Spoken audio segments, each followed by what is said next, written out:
filime Icyizere cy'ubuzima nakinyemo nitwa Kadugara, nigishaga abana bagiye bavukana ubumuga bwo kutabona, abo bitaga impumyi kera, uburyo bafatwa mu miryango, baratotezwa, barababazwa, ntibahabwa agaciro nk'abandi bana.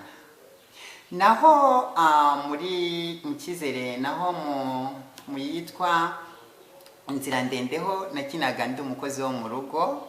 Icyo gihe Mukarujanga yitwaga Marita, yari mabuja wanjye.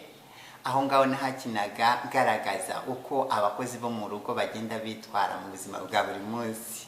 Hari ibyo nakoraga bidahwitse bigaragaza abakozi bo mu rugo, hari ibyo bakora bidahwitse, kimwe nuko hariho n'abandi nabo bakora ibyiza, abanyabuja na bashebuja bakabashima. Aho ngaho naho izina nitwaga Kadogo ndarikunda cyane, kuko naryo ni izina ryatumye ndushaho kugaragaza impano yanjye, kandi ryarushijeho kunzamura kugera naho ngeze ubu ngubu. Mboneyeho no gushimira abantu mwagiye muyikurikirana cyane, muri abantu beza.